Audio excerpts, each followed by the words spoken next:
Hello students, आज की इस क्लास में हम देखेंगे धातुओं के रासायनिक गुणधर्म।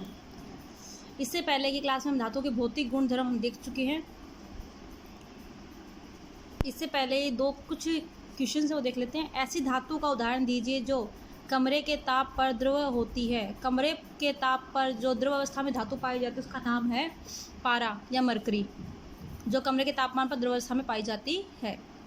सेकंड है चाकू से आसानी से काटा जा सकता है। ऐसी धातु का नाम है सोडियम।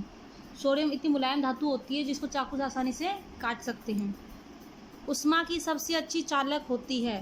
उष्मा की सबसे अच्छी चालक धातु होती है सिल्वर और कॉपर। सिल्वर और कॉपर। उष्मा की कुचालक होती है। उष्मा की कुचालक जो धातु होती है वो होती है लेड धातु होती है, उष्मा की कुचालक होती है। आघातवर्ध्य और तन्य का अर्थ समझाइए। आघातवर्ध्य धातु का वह गुण होता है जिसके द्वारा हम किसी धातु की पीट कर उसको चद्दर के रूप में बदल सकते हैं। तन्य धातु का वह गुण है जिसके द्वारा हम धातु को तार के रूप में बदल सकते हैं। अब देखते हैं धातु के रासायनिक गुणधर्म। धातुओं का वायु में दहन करने से क्या होता है। पहला जो गुणधर्म है धातु का, वायु से क्या विक्रिया होती है, मतलब धातु को जब जलाते हैं वायु में तो उससे क्या रिएक्शन होती है। आपने पैराग्राफ 3.8 में आपने देखा हो कि वायु में चमकदार श्वेत ज्वाला के साथ मैग्नीशियम का दहन होता है। मतलब जब मैग्नीशियम को जलाते हैं तो वो श्वेत ज्वाला के साथ जलती है। क्या सभी धातुएं इसी प्रकार विक्रिया करती हैं। आइए निम्न क्रियाकलापों के द्वारा इसकी जांच करते हैं। लगभग सभी धातुएं ऑक्सीजन के साथ मिलकर संगत धातु के ऑक्साइड बनाती है। मतलब जो भी धातु होती है वो ऑक्सीजन से रिएक्शन करेगी और धातु ऑक्साइड बनाती है। उदाहरण के लिए जब कॉपर को वायु की उपस्थिति में गर्म करते हैं तो वह ऑक्सीजन के साथ मिलकर के कॉपर ऑक्साइड बनाता है जो कि काले रंग का होता है। कैसा होता है, काले रंग का। कॉपर का सिंबल है Cu प्लस O2 ऑक्सीजन और Co कॉपर ऑक्साइड जो कि काले रंग का बनता है, ब्लैक कलर का।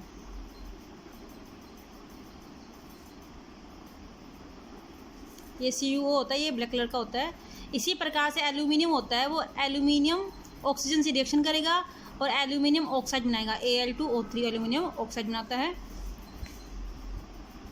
अध्याय 2 में आपने देखा होगा कि कॉपर ऑक्साइड हाइड्रोक्लोरिक अम्ल से कैसी रिएक्शन करता है। हम जानते हैं कि धातु ऑक्साइड की प्रकृति क्षारीय होती है। जो भी धातु ऑक्साइड बन रहे हैं ना, इनकी प्रकृति कैसी होती है, क्षारीय होती है। लेकिन एल्यूमिनियम ऑक्साइड और जिंक ऑक्साइड का फॉर्मूला होता है ZnO।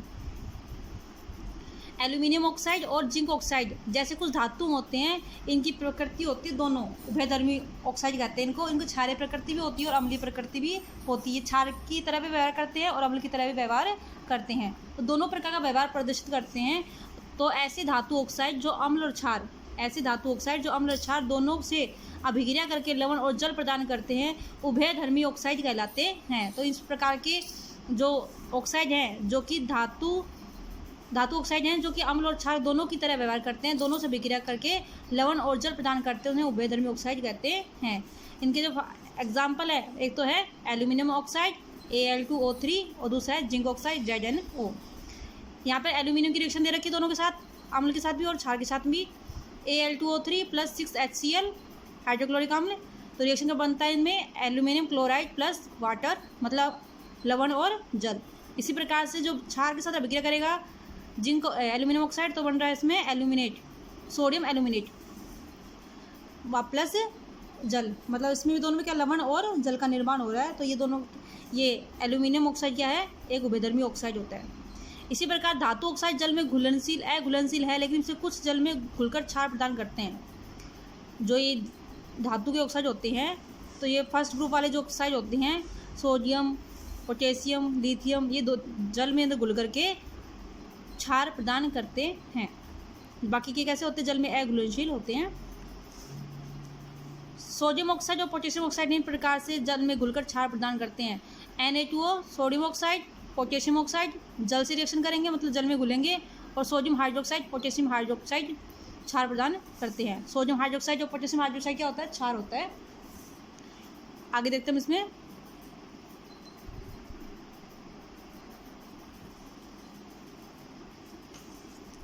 क्रियाकलाप 3.9 में हमने देखा कि ऑक्सीजन के साथ सभी धातुएं एक ही दर से अभिक्रिया नहीं करती। हमने पहले एक्टिविटी में देखा कि ऑक्सीजन के साथ सभी धातुएं एक समान नहीं जलती, एक साथ अभिक्रिया नहीं करती हैं। विभिन्न धातुएं ऑक्सीजन के साथ विभिन्न विक्रियाशीलता प्रदान करती हैं। पोटेशियम और सोडियम जैसी कुछ धातुएं इतनी तेज़ी से विक्रिया करती हैं कि खुलने में रखने पर आग पकड़ लेती है। मतलब पोटेशियम और सोडियम इतनी अधिक अभिक्रियाशील धातुएं हैं कि वायु में अगर उनको रखेंगे तो आग पकड़ लेती हैं। इसलिए इन्हें सुरक्षित रखने और आकस्मिक आग को रोकने के लिए केरोसिन तेल में डुबो कर रखा जाता है। खुले में रखने पर आग पकड़ लेती है, इसलिए इन्हें सुरक्षित रखने तथा आकस्मिक आग को रोकने के लिए केरोसिन तेल में डुबो कर रखा जाता है। सामान्य ताप पर मैग्नीशियम, एल्यूमिनियम, जिंक, लेड आदि जैसी धातुओं की सतह पर ऑक्साइड की पतली परत चढ़ जाती है। मतलब जो नॉर्मल टेम्परेचर होता है उस पर मैग्नीशियम, एल्यूमिनियम, जिंक और लेड पर धातुओं की सतह पर ऑक्साइड की पतली परत चढ़ जाती है। ऑक्साइड की यह परत धातुओं को पुनः ऑक्साइड से सुरक्षित रखती है। गर्म करने पर आयरन का दहन तो नहीं होता, लेकिन जब बर्नर की ज्वाला में लोह का चूर्ण डालते हैं तो तेजी से जलने लगता है। कॉपर का दहन तो नहीं होता, लेकिन गर्म धातु पर कॉपर ऑक्साइड की काले रंग की परत चढ़ जाती है। सिल्वर और गोल्ड अत्यंत अधिक ताप पर भी ऑक्सीजन के साथ अभिक्रिया नहीं करते। मतलब ये अनअभिक्रियाशील धातुएं हैं जो ऑक्सीजन के साथ रिएक्शन नहीं करते हैं। आगे हम देखते हैं इसमें एनोडीकरण।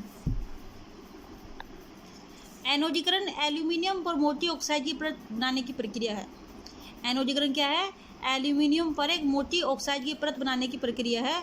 वायु के संपर्क में आने पर एल्यूमिनियम पर ऑक्साइड की पतली परत का निर्माण होता है और एनोडीकरण के द्वारा उसकी ऑक्साइड की मोटी परत बनाते हैं। एल्यूमिनियम ऑक्साइड की परत इसे संक्षारण से बचाती है, मतलब और अधिक नुकसान होने से बचाती है। इस परत को मोटा करके इसके संक्षारण से अधिक सुरक्षित किया जा सकता है। एनोडीकरण के लिए एल्यूमिनियम की एक साफ वस्तु को एनोड बनाकर तनु सल्फ्यूरिक अम्ल के साथ इसका विद्युत अपचन किया जाता है। एनोड पर उत्सर्जित ऑक्सीजन गैस एल्यूमिनियम के साथ अभिक्रिया करके ऑक्साइड की एक मोटी परत बनाती है। इस ऑक्साइड की परत को आसानी से रंग कर एल्यूमिनियम की आकर्षक वस्तु बनाई जा सकती है। मतलब एनोडीकरण के द्वारा इस किसी वस्तु के ऊपर एल्यूमिनियम की परत चढ़ा करके, एल्यूमिनियम ऑक्साइड की परत चढ़ा करके सुंदर सुंदर वस्तुएं बनाई जा सकती हैं। क्रियाकलाप 3.9। उन धातुओं के नमूनों में सोडियम सबसे अधिक अभिक्रियाशील है। मैग्नीशियम धीमी विक्रिया करता है और सोडियम की अपेक्षा कम अभिक्रियाशील है, लेकिन ऑक्सीजन में दहन करने से हमें जिंक, आयरन, कॉपर, लेड की अभिक्रियाशीलता पता नहीं चलता है। कुछ और अभिक्रियाओं को देखकर हम इन धातुओं की अभिक्रियाशीलता का क्रम बढ़ाने का प्रयास करते हैं कि कौन सी धातु कितनी अधिक अभिक्रियाशील होती है। धातुएं जब जल के साथ अभिक्रिया करती हैं तो क्या होता है? कुछ धातुएं इतनी अधिक अभिक्रियाशील होती हैं कि जल के साथ तुरंत रिएक्शन कर लेती हैं, कुछ धीरे धीरे रिएक्शन करती हैं, कुछ भाप के साथ रिएक्शन करती हैं और कुछ जल के साथ बिल्कुल भी रिएक्शन नहीं करती हैं। तो वो सब इसमें देखेंगे।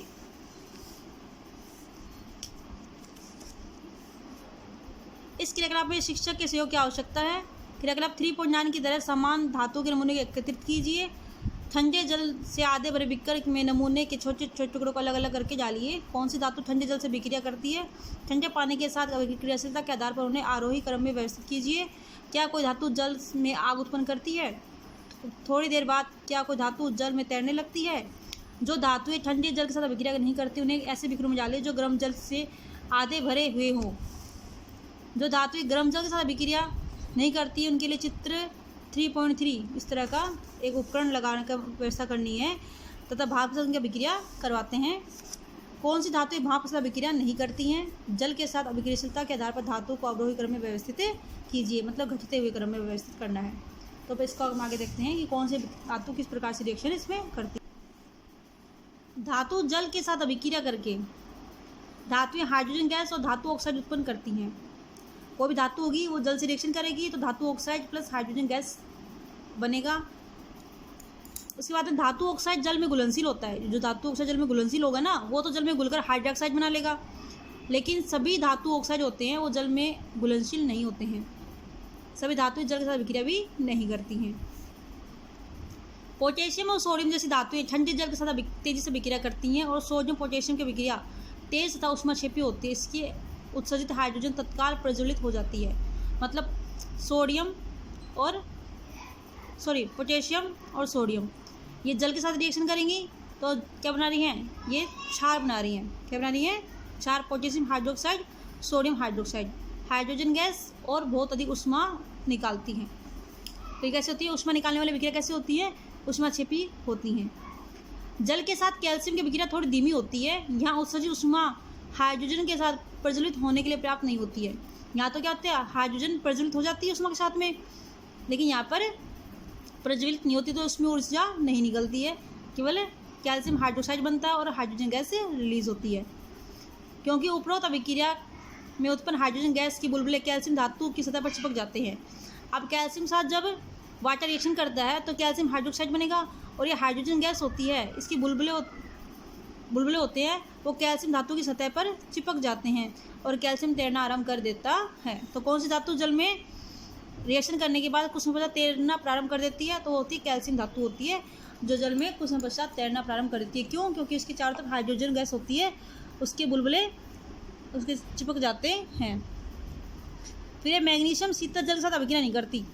मैग्नीशियम होती है वो शीतल जल के साथ, ठंडे जल के साथ अभिक्रिया नहीं करती, परंतु गर्म जल के साथ रिएक्शन करती है और मैग्नीशियम हाइड्रोक्साइड और हाइड्रोजन गैस देती है। मतलब सोडियम और पोटेशियम ये तो ठंडे जल के साथ अभिक्रिया करती हैं और उसमें ऊर्जा प्रदान करती हैं, हाइड्रोजन गैस देती हैं। कैल्शियम भी ठंडे जल के साथ रिएक्शन कर लेता है, लेकिन इसमें उसमें ऊर्जा नहीं निकलती, सिर्फ हाइड्रोक्साइड और हाइड्रोजन गैस का निर्माण होता है।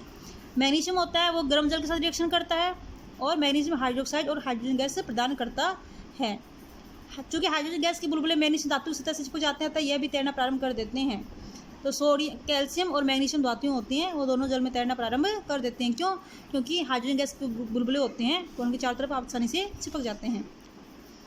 एल्यूमिनियम, आयरन, जिंक जैसी धातुएं न तो शीतल जल के साथ अभिक्रिया करती हैं और न ही गर्म जल के साथ अभिक्रिया करती हैं, लेकिन भाप के साथ अभिक्रिया करके धातु ऑक्साइड और हाइड्रोजन प्रदान करती हैं। मतलब ये क्या करती हैं, पहले तो ऊपर तो क्या बना रहे थे, हाइड्रोक्साइड बना रहे थे, अब क्या बना रहे हैं, धातु के ऑक्साइड बना रहे हैं। क्या बना रहे हैं, धातु के ऑक्साइड, जो कि भाप से रिएक्शन करती हैं। यहाँ पे जी का मतलब क्या होता है, गैस वेपर अवस्था में। ठीक है, तो एल्यूमिनियम होती है वो जल की भाप से रिएक्शन करती है और aluminium oxide plus hydrogen gas बनाती है। लेड, कॉपर, सिल्वर, गोल्ड जैसी धातुएं जल के साथ बिल्कुल अभिक्रिया नहीं करती हैं, ये इनएक्टिव धातु होती हैं, अनअभिक्रियाशील धातुएं होती हैं, प्रकृति मुक्त अवस्था में पाई जाती हैं, सिल्वर और गोल्ड। क्या होता है जब धातुएं अम्लों के साथ अभिक्रिया करती है, धातुएं होती है वो अम्लों के साथ अभिक्रिया करेंगी तो लवण और हाइड्रोजन प्रदान करती हैं। कोई भी धातु होती है वो जब अम्ल से अभिक्रिया करती है तो लवण और हाइड्रोजन प्रदान करती है। लेकिन क्या सभी धातुएं इसी प्रकार अभिक्रिया करती हैं, आइए पता करते हैं। सोडियम, पोटेशियम के अतिरिक्त सभी बाकी धातुओं के नमूने एकत्रित कीजिए। यदि नमूने मलिन हैं तो उन्हें रेगमाल से रगड़कर साफ कर लीजिए। सोडियम और पोटेशियम को नहीं लीजिए क्योंकि ठंडे जल से अभिक्रिया करके तेजी से अभिक्रिया करती है और आग जलना प्रारंभ कर देती है। तनु हाइड्रोक्लोरिक अम्ल के साथ मैग्नीशियम, एल्यूमिनियम, जिंक और आयरन की अभिक्रियाओं के लिए समीकरण लिखिए। तनु हाइड्रोक्लोरिक अम्ल है वो HCl है, तो मैग्नीशियम, एल्यूमिनियम, जिंक और आयरन के साथ अभिक्रियाओं के समीकरण लिखेंगे तो समय एक ही फार्मूला लगेगा। क्या लगेगा, जो मेटल है, धातु है, ये M प्लस HCl क्या बनेगा, MCl प्लस H2। इसको बैलेंस करना है। अगर मैग्नीशियम है, यहाँ पे मैग्नीशियम है तो मैग्नीशियम के +2 चार्ज होता है, Mg+2, तो मैग्नीशियम क्या बन जाएगा, MgCl2। एल्यूमिनियम पर +3 चार्ज होता है, Al+3, तो बन जाएगा इसमें AlCl3। इसी प्रकार से जिंक में कितना होता है, +1, आयरन में होता है +2, तो AlFeCl2 बन जाएगा। जिंक में 2 होता है तो ZnCl2 बन जाएगा। जब धातुएं नाइट्रिक अम्ल के साथ, जब धातुएं जिंक में +2 चार्ज होता है तो इस प्रकार से Mg, Zn और Fe, इसमें समय +2 चार्ज होता है तो इसका फार्मूला बनेगा इस पे, और एल्यूमिनियम क्लोराइड का इस प्रकार से फार्मूला बनेगा। जब धातुएं नाइट्रिक अम्ल के साथ अभिक्रिया करती हैं तब हाइड्रोजन गैस उत्सर्जित नहीं होती है क्योंकि HNO3 एक प्रबल अक्षीकारक होता है। मतलब नाइट्रिक अम्ल के साथ अभिक्रिया करेंगी धातुएं तो हाइड्रोजन गैस नहीं निकलेंगी, जबकि HCl अम्ल के साथ अभिक्रिया करती हैं तो H2 गैस निकलती हैं, और नाइट्रिक अम्ल के साथ हाइड्रोजन गैस नहीं निकलेगा। क्यों? क्योंकि HNO3 एक प्रबल ऑक्सीकारक होता है जो उत्पन्न H2 को ऑक्सीकृत करके जल में परिवर्तित कर देता है। नाइट्रिक अम्ल होता है वो क्या करता है, ऑक्सीकारक होने के कारण H2 को ऑक्सीकृत करके जल में परिवर्तित कर देता है, H2 को ऑक्सीकृत कर देगा और जल में बदल जाएगा।